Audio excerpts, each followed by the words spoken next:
Hi, I'm Mackenzie Newbury, and this is my week 4 discussion board post.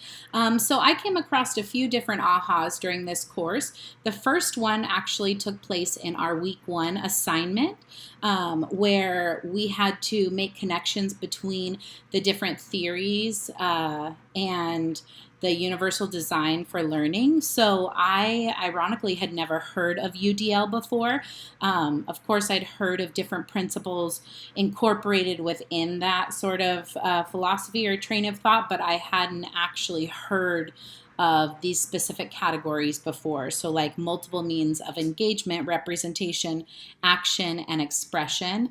And so, as I was thinking about the UDL and sort of how it can impact the lessons I teach and how important it is to give kids access to the content in multiple different ways to ensure that everyone is able to access the information that you're wanting them to learn or to take in.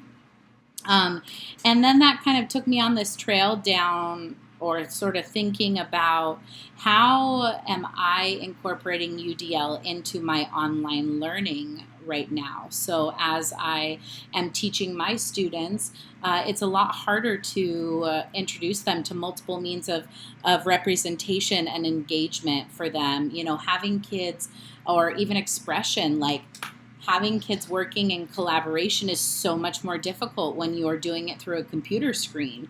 Having students present their thinking in multiple different ways, again, is challenging through a computer screen. And so I was sort of thinking about the UDL principles and how. Not only how they should impact me in my regular teaching, but especially this year when we are teaching in a way that has never been done before. So that was my first aha. The second aha that I thought about was was during the diversity and inclusion Sanford Harmony task cards, that assignment. And I really liked learning about the components of the academic mindset. So those 4 components were I belong to the community, I can succeed, my ability and my confidence grow with my effort, and then this work has value to me. I think so often as an educator, like I am focused on getting the content taught, getting the standards met, getting students to proficiency, especially being a 3rd grade teacher when kids are taking standardized tests. And so a lot of times that sort of inclusion of content that is interesting or engaging to students, that is not my top priority. My top priority is to get them to be proficient. And so thinking about it and thinking about the fact that if I don't make students' interests and students' cultural norms and funds of knowledge a priority within my instruction and my plans, it's going to end up taking me longer for students to gain proficiency and mastery in the standards that I need to teach.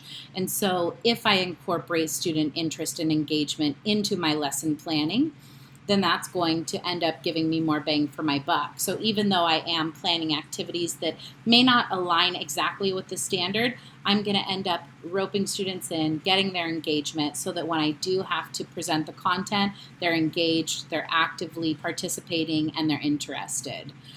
So that was another big aha for me, and especially the part of that components of the academic mindset that talks about work having value to students. So I need to remember that if I want to teach my students to be lifelong learners, I have to present them with learning opportunities that have value to them and that they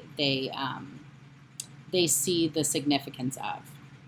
The final thing that I kind of took away as an aha, not only in this course, but in, this set of ITL courses is, I am an educator already. I'm not a credential candidate. And sometimes I look at myself compared to my colleagues and I think, man, I have so much growing to do.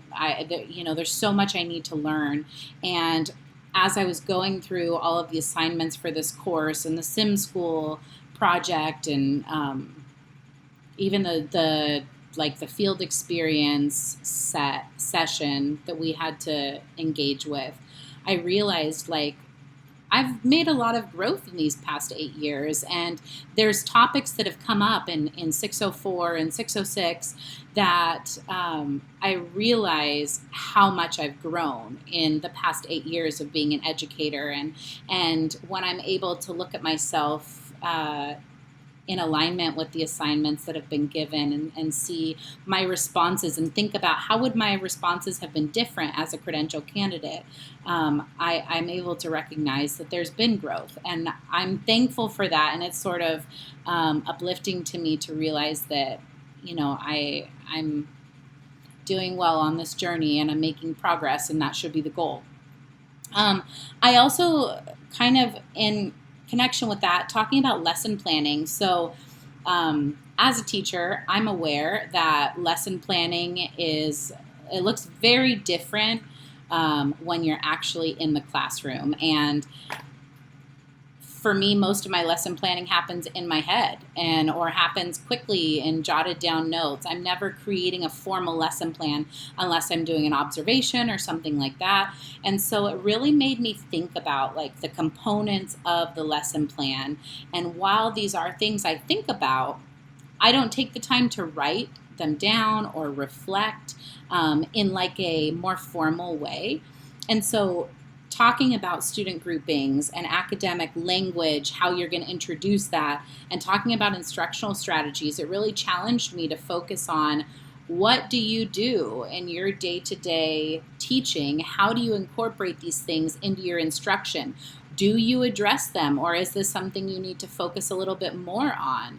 And how can focusing on these different subcategories of a lesson plan like improve your student performance, improve student engagement, improve differentiation so every kid's needs are getting met? And so those are things that I thought about, and those are a few different ahas that I came to recognize during this course.